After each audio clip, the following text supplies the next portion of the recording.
Cara terefektif untuk melawan musuh kita adalah untuk memberi makan iman kita.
Fuse Family, halo.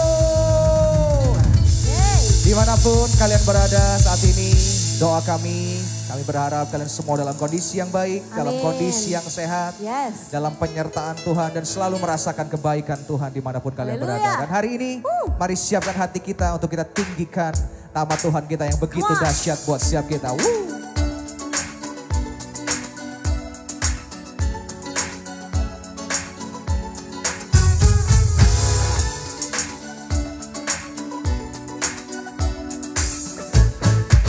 Here we go, come on.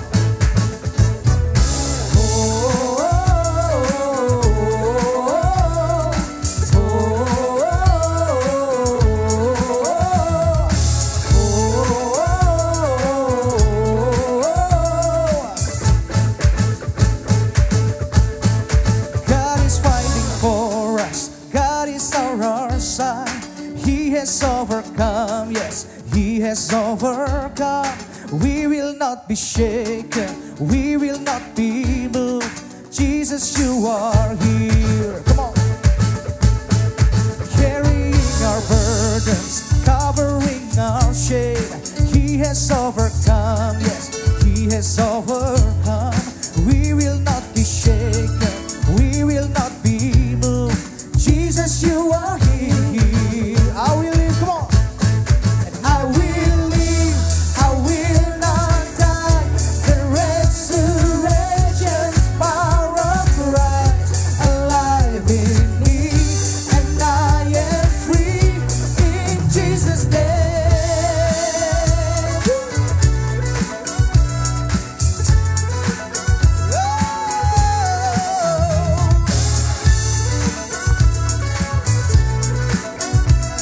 Come on, church, lift up your voice. Carrying our burdens, covering our shame. He has overcome, yes, He has overcome. We will not be shaken, we will not be moved. Jesus, you are here. I will live, I will not die. The resurrection power of Christ alive in me, and I am free in Jesus' name. I will live, I will live, I will not die. I will declare and leave you high. Christ revealed, and I am here in Jesus' name.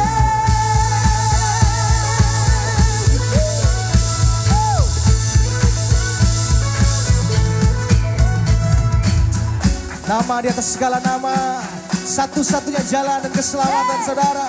Berikan kemuliaan tepuk tangan yang paling dahsyat bagi Tuhan kita. Wow, haleluya. Hey.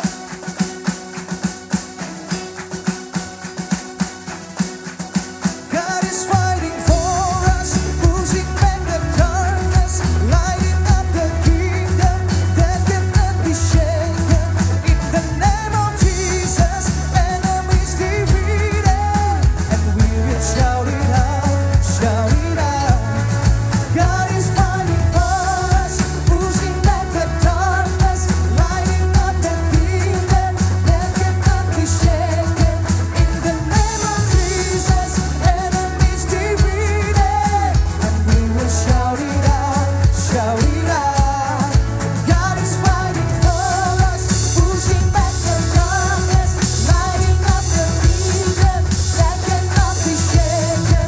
In the name of Jesus, enemies defeated, and we will shout it out, shout it out. I will live, I will not die.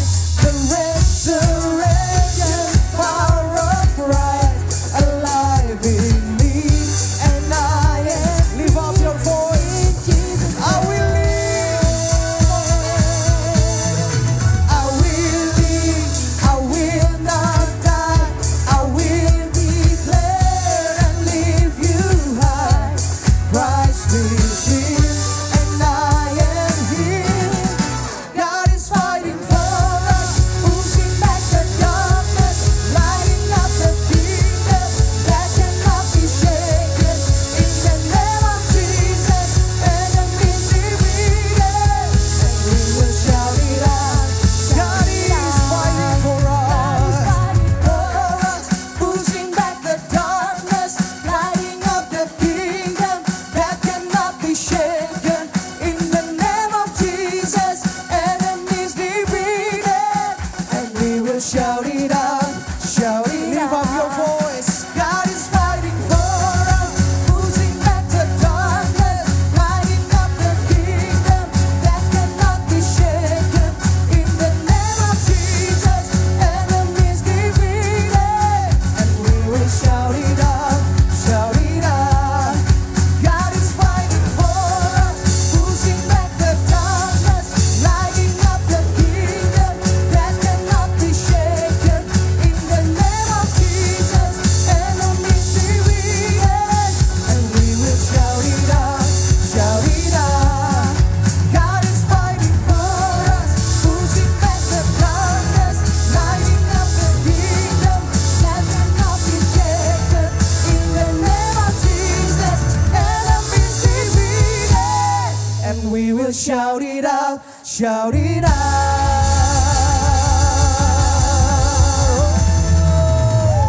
Hallelujah. Yes. Thank you, Jesus.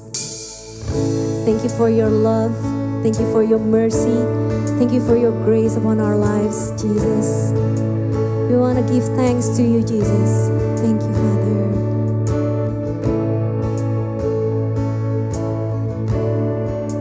Hallelujah. Let's sing this song together.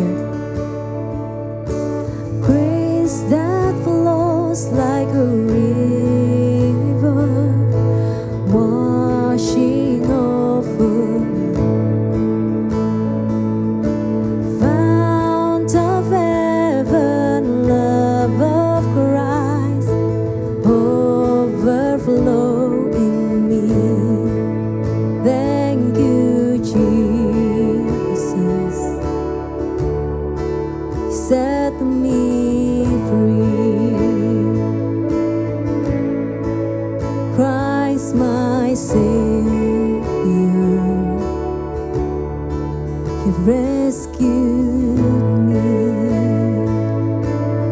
it together. Take this life, deliver a vessel of your love. Only now devoted to see your kingdom come. Together with me. Thank you, Jesus, to set me free. Oh, Christ my Savior, rescue me. Thank you, Jesus. Thank you, Jesus, to set me free. Christ my Savior, rescued me. Oh, thank you, Jesus. Thank you, Abba Father. We love you, Lord. Sama-sama nyanyikan lagu ini together with me. Come on. You've given me life. You've opened my eyes. I love you, Lord. I love you, Lord. You've entered my heart. You set me apart. I love you, Lord. I love you, Lord. You've given me life. You've opened my eyes. I love you, Lord. I love you, Lord. You've entered my heart. You set me apart. I love you, Lord. I love you,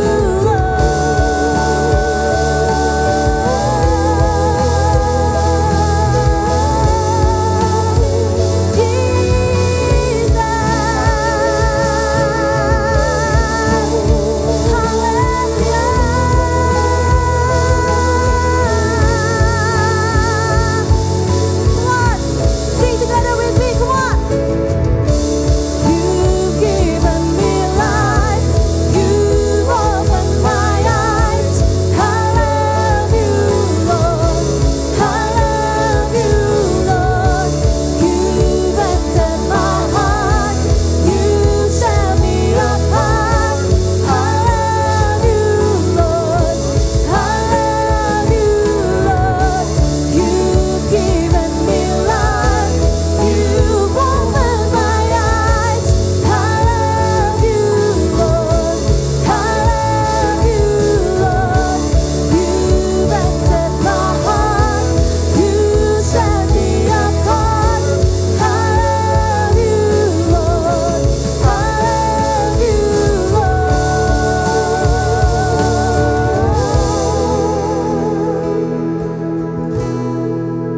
Thank you, Jesus. You set me free. Christ my Savior, you rescued me.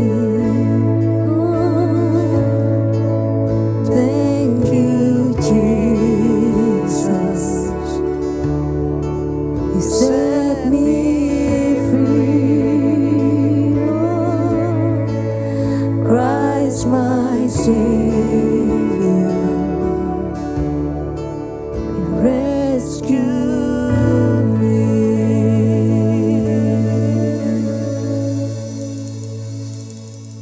Amen, amen, amen. Thank you so much praise and worship team. Sungguh pujian yang luar biasa. Dan thank you udah mengingatkan kita bahwa hadirat Tuhan selalu ada.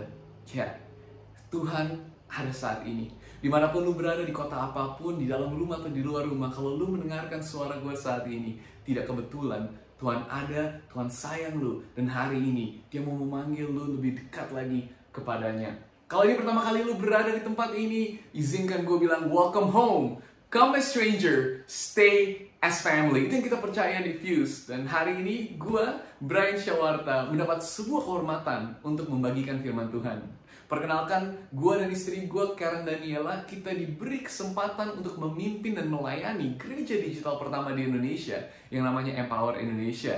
Dan itu semua tidak akan terjadi tanpa bantuan oleh mentor-mentor, support dari orang-orang yang paling gue sayangin. Pastor JJ dan Farah, Pastor Gary dan Feli, Pastor Grace dan Wilkus. Orang-orang inilah yang kalian harus tahu membantu gue. Pada saat gue masih terhilang, gue menemukan Tuhan Yesus karena orang-orang ini di tempat yang namanya Fuse. Makanya gue pengen kalian tahu dulu guys, bahwa kalian memiliki pastor, leader terbaik di dunia. Dan jangan pernah take that for granted. Alright, hari ini gue mau membagikan sebuah topik pembicaraan, sebuah firman yang pendek. Tapi gue yakin ini akan membantu kita melewati season kita, musim kehidupan kita saat ini. Judulnya adalah, karena gue dengar Fuse adalah gereja yang selalu mencatat, komunitas yang selalu belajar. Iman yang gak aman. Iman yang gak aman. Di Empower Indonesia, kita sedang melewati sebuah seri yang namanya Semangat Baru. Dan kita ada di minggu ketiga. Dan pada saat gue melihat dan Pastor JJ memberikan kesempatan untuk gue berbagi kepada Fuse, gue langsung tahu satu hal yang ingin gue bagikan dari seri kita, yaitu iman yang gak aman. Kita tahu cerita, kebanyakan dari kita, kalau ini adalah pertama kali lo mendengar cerita ini, well done. It's good, because we believe, kita percaya sama yang namanya Alkitab, bahwa itu adalah cerita cinta Tuhan Yesus terhadap kita. Dan di dalam Alkitab, kita menemukan cerita bangsa Israel yang berada di Mesir, ditindas, tapi mereka karena kasih karunia Tuhan dikeluarkan dari Mesir dan mereka dibawa ke tanah perjanjian, melewati padang gurun. Dan di tengah-tengah itu, pada saat bangsa Israel mau dimasukkan, Tuhan bilang, ayo masuk ke Mesir, intip dulu. Mereka mengirim 12 pengintai. 12 orang ini datang ke tanah perjanjian yang Tuhan bilang ini adalah tanah yang luar biasa, penuh susu dan madu, buah-buahnya besar. Dan mereka pun melihat gitu, wow gila, buah-buahnya gede banget bro, keren banget, mantep banget. Tapi mereka juga melihat ada raksasa-raksasa, ada orang-orang yang gede, ngeri, keker, kayak Arnold Schwarzenegger, what's up. Dan di situ 12 orang itu kembali, 10 pengintai bilang, jangan masuk. Ini adalah perangkap. Kalau kita masuk, kita bakal mati. Karena kita seperti belalang di mata para raksasa ini. Tapi 2 orang, Yosua dan Kaleb, mereka punya bahasa yang berbeda. Mereka bilang, iya benar, ada raksasa. Tetapi Tuhan bersama kita. Dan iman inilah yang membawa bangsa Israel akhirnya setelah 40 tahun, karena mereka nggak percaya, mereka mundur, dan mereka muter-muter, Tuhan marah, dan Tuhan bilang, cukup, semua bangsa Israel, bye, lo gak bisa masuk karena lo gak percaya. Tetapi Habakuk, Kaleb, dan Yosua, kalian berdua akan memimpin generasi yang baru untuk masuk ke dalam tanah perjanjian mereka. Dan gue mau membawa pandangan kita, perhatian kita, ke dalam bagian terakhir dari cerita ini. Ini gue flash forward ke endingnya. Yosua 14 ayat 6 sampai 12. Di cerita ini bangsa Israel udah menduduki tanah Kanaan. Bangsa Israel sudah menduduki tanah perjanjiannya. Kenapa penting? Karena gue pengen kita tahu satu hal guys. Gue tahu tahun 2020-2021 adalah tahun yang tidak mudah. Untuk gue secara pribadi juga tidak mudah. Untuk banyak dari lu juga pasti tidak mudah secara finansial, secara hubungan antara suami dan istri, orang tua dan anak. Ini it's such a testing moment. Sungguh waktu-waktu yang menguji kesabaran kita, menguji batas kita. Di dalam bisnis, ini mungkin waktu yang naik turun dan semua yang kita lakukan masih belum berhasil. Tapi ketahuilah, gue percaya ada satu tanah perjanjian, janji Tuhan yang luar biasa di dalam semua aspek kehidupan lu yang Tuhan udah siapkan. Pertanyaannya, apakah kita akan masuk? Pertanyaannya, apakah kita akan melewatinya, mengalahkannya, dan mendudukinya, dan mengambil semua janji Tuhan di dalam hidup kita? Kita akan ngambil cheat, walkthrough, dan guide dari cerita Yosua dan Kaleb. Ke endingnya, Yosua 14. Udah menang? Ini yang Kaleb katakan. Pada waktu itu berkatalah Kaleb bin Yefune, orang Kenas itu, kepadanya, Yosua. Engkau tahu firman yang diucapkan Tuhan kepada Musa, abdi Allah itu, tentang aku dan tentang engkau, Yosua, di Kadesh Barnea. Aku berumur 40 tahun ketika aku disuruh Musa, hamba Tuhan itu, dari Kadesh Barnea untuk mengintai negeri ini. Dan aku pulang membawa kabar kepadanya yang sejujur-jujurnya. Perhatikan ayat 8 sampai ayat 10. Inilah yang gue pengen bagikan, ini yang gue pengen kita tangkap. Disinilah rahasia iman Yosua dan Kaleb terletak. Ayat 8. Sedang saudara-saudaraku yang bersama-sama pergi ke sana dengan aku membuat tawar hati bangsa itu. Aku tetap mengikuti Tuhan Allahku dengan diinjak sepenuh hati. Pada waktu itu Musa bersumpah, katanya, sesungguhnya tanah yang diinjak oleh kakimu itu akan menjadi milik pusakamu dan anak-anakmu sampai selama-lamanya. Sebab engkau tetap mengikuti Tuhan Allahku dengan sepenuh hati. Jadi sekarang, sesungguhnya Tuhan telah memelihara hidupku seperti yang dijanjikannya. Kini, sudah 40 tahun lamanya sejak diucapkan firman Tuhan itu kepada Musa, dan selama itu orang Israel mengembara di padang gurun. Jadi sekarang, aku telah berumur 85 tahun hari ini. Dan waktu ini, aku masih sama kuat seperti waktu aku disuruh Musa. Seperti kekuatanku pada waktu itu, demikianlah kekuatanku sekarang untuk berperang dan untuk keluar masuk.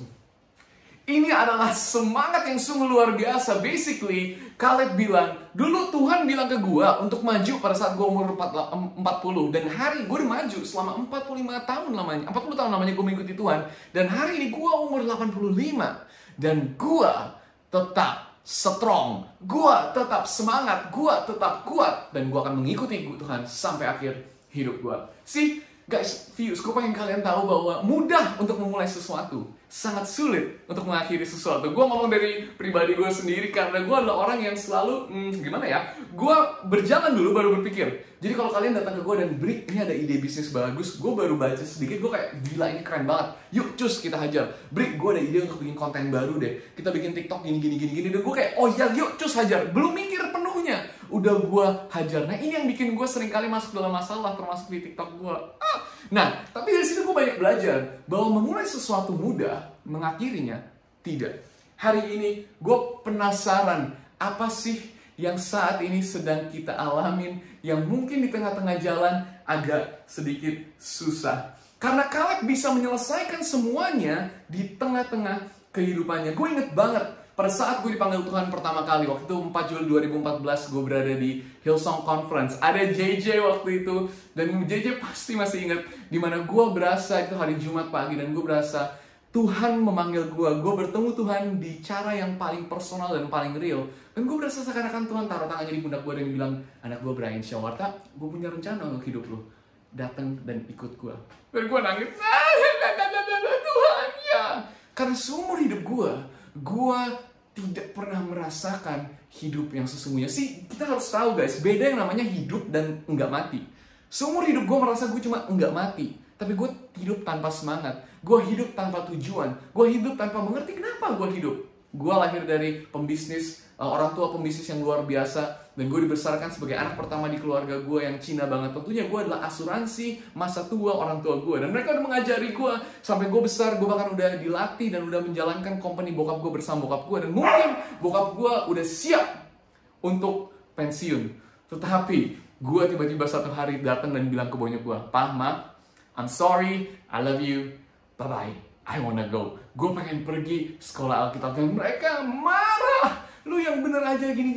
Dan akhirnya mereka bilang, "Papi mami kecewa sama kamu." Gue sadar pada waktu itu, apa sih yang seorang anak mau daripada orang tuanya yang berkata, "Gue bangga sama lu." Tapi di hari itu, itulah yang tidak gue temui. Karena gue merasa semua orang waktu itu, Fuse family support gue, ayo hajar, panggil, jalani panggilan Tuhan pada hidup lu. Tapi orang tua gue yang rasanya melawan gue. Dan di situ gue sedih banget. Dan rasanya gue seperti menemukan tembok yang gue gak bisa lewat lagi. Dan gue hilang semangat.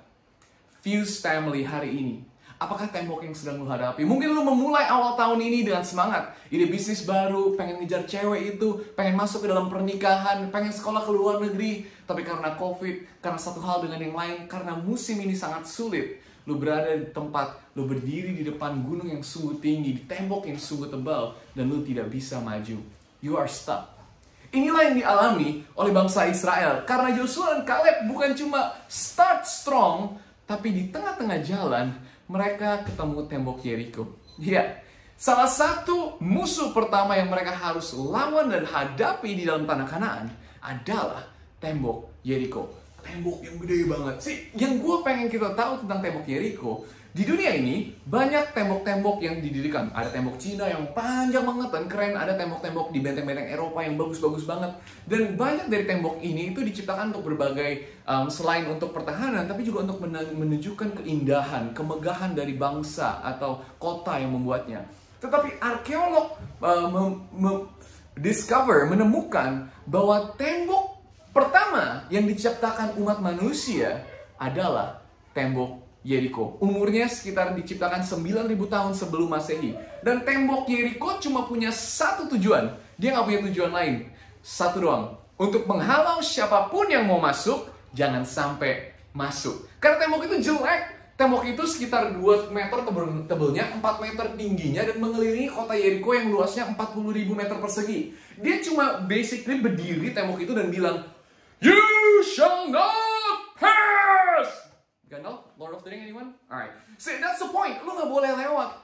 Dan kayak ada gamer di tempat ini. Gue adalah seorang gamer. Dan kalau kita main game, kita mulai dengan musuh yang paling cupu. Musuh yang paling lemah. Karena kita masih lemah dong main game baru kan. Kita kalahin yang lebih lemah. Makin lama makin kuat. Makin kuat. Sampai akhirnya kita mengalahkan yang namanya the final boss. Raja terakhir. Dan itu yang paling kuat. Tetapi di dalam cerita Tuhan, pada saat Tuhan membawa bangsa Israel masuk ke tanah Kanaan, musuh pertama bangsa Israel adalah raja terakhirnya. Kenapa? Kenapa Tuhan gak bawa yang kecil-kecil dulu baru sampai yang gede? Kayaknya gue sadari bahwa Tuhan tidak pernah sembarangan dan random. Dia selalu penuh dengan tujuan. Dan gue yakin di saat ini Tuhan mau mengajari bangsa Israel sesuatu. Bahwa kalau lu bisa mengalahkan yang paling besar, karena gue bersama lu, kata Tuhan, maka semua yang lu hadapin, lu akan bisa kalahkan. Hari ini, kalau di depan lu ada masalah yang begitu besar dan kayaknya udah gak ada jalan, bersyukurlah. Tuhan mau menunjukkan kuasanya, Tuhan mau menunjukkan kemampuannya, kekuatannya. Dan bersama dia, lu akan bisa melewati tembok Yeriko, bahkan lewat. Pertanyaan, menurut kalian, apa sih yang dimiliki Kaleb dan Yosua yang bisa membuat mereka mengalahkan tembok kota Yeriko, bahkan mengalahkan semua raja-raja di depannya, bahkan masuk ke tanah perjanjian, memiliki semua janji yang Tuhan punya kepada mereka, sampai semangat di titik terakhir? Apakah itu karena kepintaran mereka, kehebatan mereka, kekuatan mereka, kemampuan perang mereka? Sama sekali bukan. Can I propose, bolehkah gue memberikan suatu jawaban yang gue percaya, yaitu mereka semata-mata punya iman. Iman yang gak aman. Seringkali kita berpikir tentang masa depan kita dan kita bermimpi punya bisnis yang berkembang, kita bermimpi punya keluarga yang harmonis, pernikahan yang luar biasa, kita bermimpi punya pelayanan, kita memulai sesuatu dengan baik dan kita bermimpi. Tapi kita memberikan semua itu di tangan Tuhan dan kita bilang, Tuhan kalau lu mau ya jadi, kalau gak mau ya gak apa-apa. It's good kita memberikan itu di tangan Tuhan. Dan gue percaya semua yang baik di tangan kita itu dari Tuhan. Tetapi gue pengen kita tahu bahwa Tuhan mengembalikannya ke tangan kita. Pada saat bangsa Israel masuk ke dalam tanah perjanjian, di awal Yosua 1, Tuhan berkata seperti ini, jangan takut dan jangan gentar. Seperti aku bersama Musa, aku bersama engkau. Baca ayat 3, Yosua 1 ayat 3. Setiap tempat yang akan diinjak oleh telapak kakimu, kuberikan kepadamu, seperti yang telah kujanjikan kepada Musa. Artinya, kalau Yosua tidak memutuskan untuk berjalan melewati kota Yeriko, dia tidak akan mendapatkan Yeriko. Kalau Yosua tidak memutuskan untuk berjalan mengelilingi, melewati setiap raja-raja yang ada di Kanaan dan mengalahkannya, maka dia tidak akan mendapatkannya. Hari ini pertanyaannya, apa yang lo mau? Tuhan mau kita bermimpi dan punya ambisi yang rohani, ambisi yang baik, ambisi yang memuliakan Tuhan. Karena pada saat kita bermimpi dan kita mulai berjalan, disitulah Tuhan ada. Gue gak tahu apa yang ada di depan lo, tapi ketahuilah, kemanapun lo melangkah, dia ada bersama lo. Iman yang gak aman, itulah yang mereka punya. Apa sih iman? Ibrani 11 ayat 1 berkata seperti ini. Iman adalah dasar dari segala sesuatu yang kita harapkan, dan bukti dari segala sesuatu yang tidak kita lihat. Hari ini kita akan belajar 3 hal mengenai iman dari cerita Yosua dan Kaleb, lebih tepatnya dari cerita mereka melewati kota Yeriko. Yang tadi gue bilang, rahasianya ada di Yosua 14. Dari endingnya kita cabut rahasianya, kita lihat. Yang pertama, Fuse Fam, catat ini karena kita adalah komunitas yang selalu mencatat. Iman adalah keputusan, bukan perasaan. Iman adalah keputusan, bukan perasaan. Yosua 14 ayat 8. Sedang saudara-saudaraku, 10 pengintai lainnya itu, yang si Yosua sama Kaleb masuk dan mengintai, dan mereka balik dan mereka bilang jangan masuk. Tapi Yosua dan Kaleb yang berkata berbeda. 10 pengintai itu yang bersama-sama pergi ke sana dengan aku, membuat tawar hati bangsa itu, bangsa Israel. Di bahasa NIV-nya berkata, they make them melt with fear. Meleleh dalam ketakutan. Semua orang jadi takut karena kabar mereka. Tapi Yosua dan Kaleb, aku tetap mengikuti Tuhan Allahku dengan sepenuh hati. See, this is the problem guys. Generasi kita, lu dan gua, kita generasi muda ini adalah manusia yang dikendalikan oleh perasaan. See, bangsa Israel waktu itu tidak masuk ke tanah perjanjian karena mereka dikendalikan oleh perasaan mereka. Ketakutan adalah perasaan. Dan lawan kata dari ketakutan adalah keberanian yang juga perasaan. Kita harus tahu bahwa solusi kalau kita takut, kalau apa yang ada di depan lu begitu mengerikan dan menakutkan, solusinya bukan untuk berani. Namanya takut gak bisa berani. Solusinya adalah untuk beriman. Per saat lu memutuskan, seperti Yosua dan Kaleb, semua takut, tapi gue memutuskan untuk mengikuti Tuhan. Itulah iman. Gue boleh catat ini, Fuse. Berani adalah ketika kita tidak merasa takut. Tapi beriman adalah ketika kita memilih untuk tetap maju dan percaya Tuhan. Meskipun kita takut, adalah pada saat kita memutuskan untuk percaya Tuhan. Meskipun kita takut. Kalian ada yang suka pergi ke theme park? Gue suka pergi ke theme park, I really enjoyed it. Dan seringkali kalau kita pergi ke theme park, ada satu pemandangan yang kita temukan di wahana roller coaster yang mengerikan. Pertama, ada 3 orang yang bisa kita temukan di wahana seperti itu. Pertama adalah orang yang duduk di dalam roller coaster, belum jalan nih, udah siap, udah duduk, udah strap on dengan pengamannya, dan udah semangat banget, kayak gila gue gak sabar banget, let's go! Ini bakal seru banget. Itu namanya apa? Itu adalah orang pertama. Orang kedua adalah orang yang lu lihat nggak di dalam roller coasternya, tapi di samping, di exit, karena dia nangis, nggak mau, takut banget. Itu adalah orang kedua. Tapi ada orang ketiga. Orang ketiga ini adalah orang yang duduk di dalam roller coaster, mungkin di belakang si orang pertama. Dia nangis, takut banget, tapi dia tetap naik.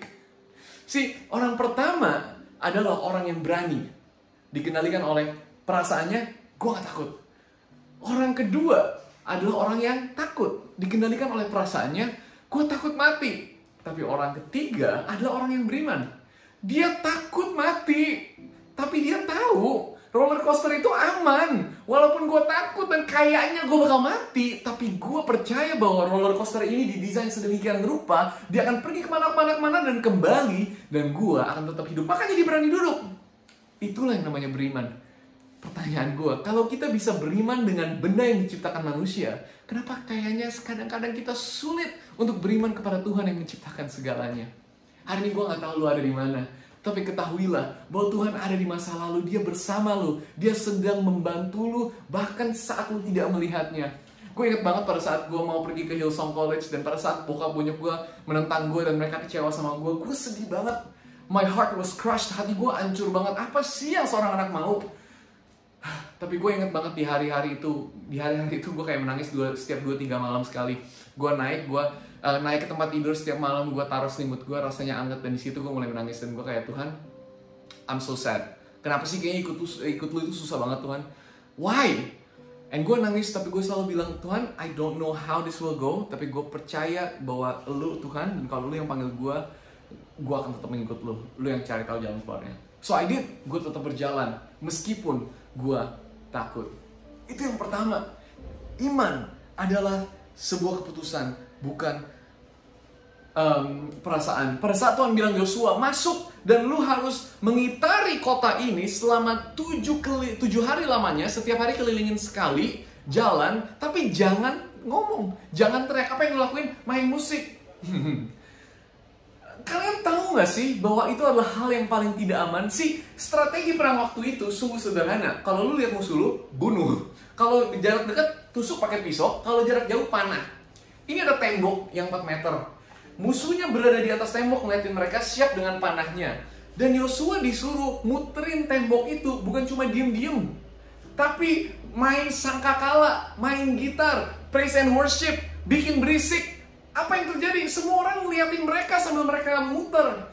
Kalau gue jadi anak boy Yosua, gue bakal bilang, lu bego, ini gak masuk akal. Masih mending lu suruh kita siap perang muterin, ada strategi nggak? Kagak ada. Gila Jok, ini bos kita kayaknya agak-agak mendingan kita jangan deh.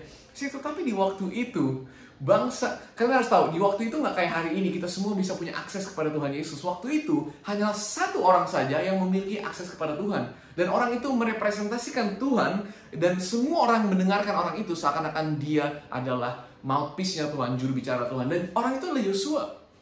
Pada saat semua orang mendengar Yosua bilang itu, mereka punya pilihan. Maukah mereka memutuskan untuk mengikuti strategi Yosua yang tidak masuk akal, bahkan gak dijelaskan sama Yosua. Tuhan bilang ke Yosua, lu lakuin ini 7 hari, habis itu di hari yang 7, lu puterin 7 kali, bakal jatuh tuh tembok. Tapi Yosua sepinter-pinternya, dia tidak ngomong ke anak buahnya bahwa itu yang akan terjadi, cuma bilang, puterin deh hari ini.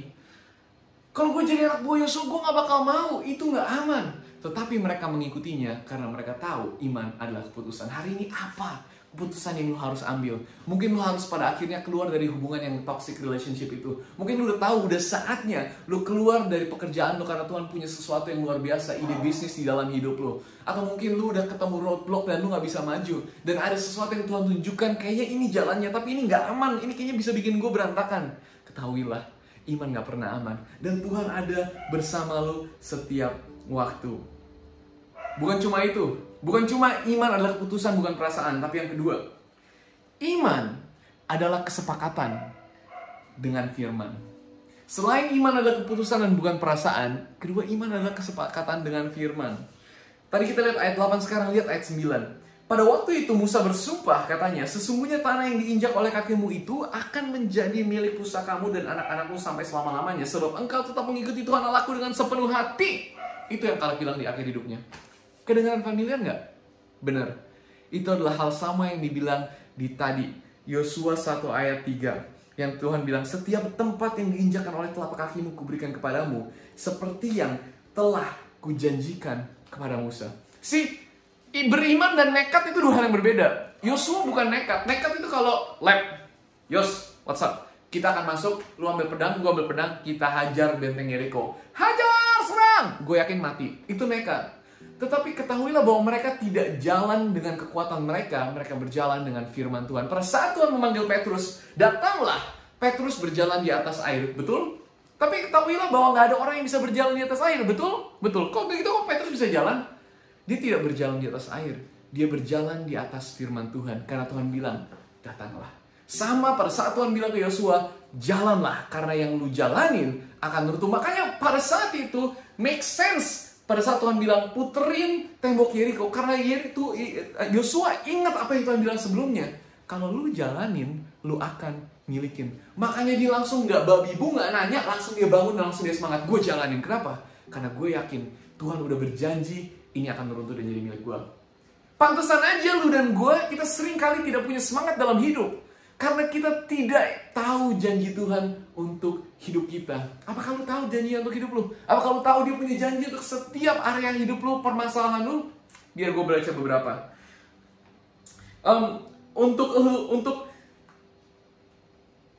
Untuk pikiran kita. Filipi 4 ayat 7, Tuhan berkata seperti ini, damai sejahtera Allah yang melampaui segala hal akan memelihara hati dan pikiranmu dalam Yesus Kristus. Untuk kesehatan kita, Mazmur 103 ayat 3, Tuhan mengampuni segala salahmu dan menyembuhkan segala penyakitmu.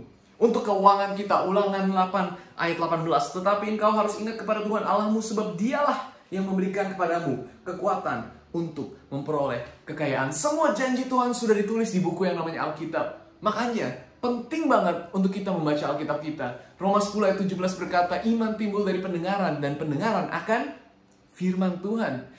Kalau gue boleh, it's gonna be a little catchy, but listen to me. Firman itu penting. Kenapa? Karena firman adalah singkatan dari for the iman.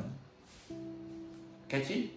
Sorry. But firman itu penting for the iman. Firman itu penting untuk iman kita. Firman itu penting karena setiap kita mendengar dan membaca firman, kita sedang memberi makan iman kita. Apakah kalian tahu bahwa bahasa Ibrani, pelajaran dikit, bahasa Ibrani dari memberi makan, to feed, adalah lachem. Wih, keren banget Ibrani gue, thank you. Bahasa Ibrani untuk melawan, to fight, adalah lachem. Dua kata ini terdiri dari kata dasar yang sama dengan arti yang berbeda. Tapi mungkin gak sih, boleh gue propose Fuse Jakarta, bahwa pada saat kita memberi makan iman kita, kita sedang melawan musuh kita. Atau kalau gue boleh balik, pada saat kita, cara terefektif untuk melawan musuh kita adalah untuk memberi makan iman kita. Beri makan iman kita, baca dan ketahui janji Tuhan untuk hidup lu. Kalau lu berada di satu situasi yang lu gak tahu cara keluarnya, stop. Lu udah gak bisa apa-apa juga. Diam dan tenangkan dan minta satu kata aja dari Tuhan. Itu akan merubah segalanya. Gue inget pada saat hari-hari dimana gue menangis itu, ada satu malam dimana gue berasa, aduh kenapa Tuhan, semua dunia kayaknya, semua orang, Fuse family, semua support gue, tapi tuh orang tua gue sendiri melawan gue. Gue inget malam itu Tuhan ngomong ke hati gue, dan rasanya gue mendengar seperti kata-kata ini. Brian, mungkin hari ini lu merasa dunia ada untuk lu, tapi orang tua lu melawan lu. Akan ada waktunya satu hari, pada saat dunia semua melawan lu, orang tua lu ada untuk lu. Dan gue menangis dan gue bilang, amin, yes! Dan gue jadi tidur kencang. Besok pagi, pas gue bangun, apakah tiba-tiba bonyok gue datang dan bilang, good morning Brian, tadi malam papi mami bermimpi Tuhan Yesus datang, dan Tuhan Yesus bilang, bawalah Brian ke Hillsong College. Dan ini papi udah pagi hari ini, papi beliin flight ke Sydney, papi udah bookingin semua kos-kosan, semua udah aman. Apakah itu yang terjadi? Enggak ada perubahan. Tapi 6 bulan ke depan, kata-kata Tuhan itu memberi kekuatan buat gue. Dan gue memegang janji itu. Dan dalam 6 bulan Tuhan merubah banyak hal di hati gue. Dan karena Tuhan merubah gue, Tuhan, orang tua gue melihat perubahan itu. Dan mereka merelakan gue untuk pergi. Ketahuilah bahwa Tuhan punya rencana yang luar biasa. Hal terakhir, bukan cuma iman adalah keputusan dan bukan perasaan. Bukan cuma iman adalah kesepakatan dengan firman. Tetapi iman adalah keselamatan dari kematian. Ketahuilah bahwa Yosua mengambil satu keputusan untuk mengingat Tuhan karena dia berpegang pada janjinya. Tapi tahu gak sih kenapa dia berpegang kepada janji Tuhan? Bukan random begitu aja. Jawabannya ada di momen dimana satu malam sebelum mereka ke kota Yeriko. Biar gue baca. Yosua 5 ayat 13-15 berkata seperti ini. Ketika Yosua dekat Yeriko, belum sampai dekat, ia melayangkan pandangannya, dilihatnya seorang laki-laki berdiri di depannya dengan pedang terhunus di tangannya. Yosua mendekatinya dan bertanya, kawankah engkau atau lawan? Jawabnya, bukan, tetapi akulah panglima bala tentara Tuhan. Sekarang aku datang. Lalu sujudlah Yosua dengan mukanya ke tanah, menyembah dan berkata kepadanya, apakah yang dikatakan Tuanku kepada hambanya ini? Dan panglima bala tentara itu berkata kepada Yosua, tanggalkanlah kasut dari kakimu, sebab tempat engkau berdiri itu kudus. Dan Yosua berbuat demikian. Yosua sadar, itu bukan orang, itu Tuhan. Terdengar familiar nggak momen ini? Ya, ini sama. Yang orang itu katakan, tanggalkan kasutmu karena tanah ini suci, adalah yang dikatakan Tuhan kepada Musa pada saat Musa menemuinya di burning bush. Dan inilah burning bush moment untuk Yosua. Dia sadar dia berhadapan dengan Tuhan. Tuhan yang turun ke dunia dalam wujud manusia. Ada beberapa teologi percaya bahwa ini bukan sekedar orang, bukan sekedar malaikat, tapi ini adalah Tuhan sendiri.